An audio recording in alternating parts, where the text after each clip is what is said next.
Host of Perino and Steyerwalt, I'll tell you what, and Howie Kurtz, who's host of Media Buzz on Fox News. Great to see you both. What'd you think? Well, Donald Trump, it's funny. If you imagine that the sex tape thing hadn't happened, or the hot mic thing hadn't happened, we would be telling a whole different story about Donald Trump today. We'd be saying he was more disciplined, he was better prepared, da-da-da-da-da, the comeback for Donald Trump. But because he failed to move the inventory on that, because he batted it away as opposed to showing a contrite heart, and because he brought the people in who were Bill Clinton's accusers and made that the headlines tomorrow, and the story coming out of this is going to be all about that. It's going to be all about that stuff, and it's going to overshadow his improved performance. Howie, the moderators took a beating in some circles tonight. What did you think of how they did?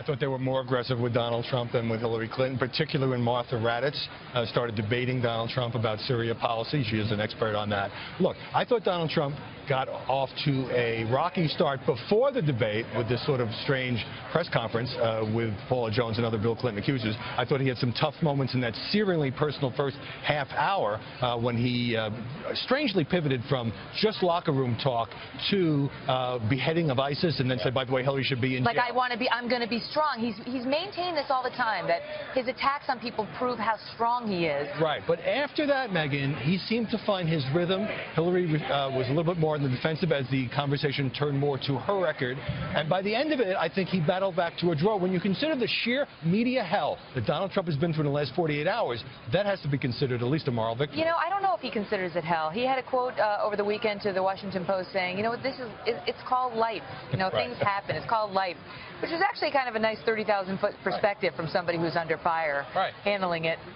pretty gracefully under the circumstances. But obviously that ignores the content of what we saw and how repulsive so many Americans found it. And you tell me, Steyerwalt, whether anybody is going to get past that first 30 minutes in the rundown tomorrow. So this was a debate for his base. He turned in the performance that his base would have wanted. He attacked on the sex stuff as opposed to showing contrition.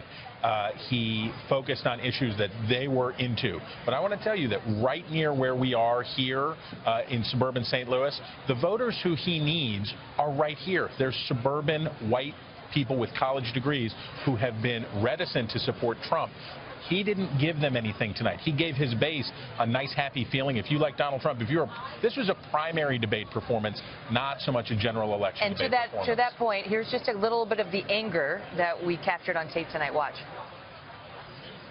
It's just not true, and so please you didn't delete them? Allow her to respond, please. Personal emails, not official. 33,000? Not well. We turned over 35,000. So oh yeah. It was, what about the other 15,000? Please allow her to respond. She didn't talk while you talked. Yes, that's true. I didn't. Because you have nothing to say. Okay, Donald, I know you're into big diversion tonight, anything to avoid talking about your campaign and the way it's exploding and the way Republicans are leaving you. But let's at least focus on some of the issues. I'd like to know, Anderson, why aren't you bringing up the emails? I'd like to know. Why aren't you getting brought up the emails? No, it hasn't. It hasn't. And it hasn't been finished at all. Ken Karpowitz has a question. It's nice to 1-on-3.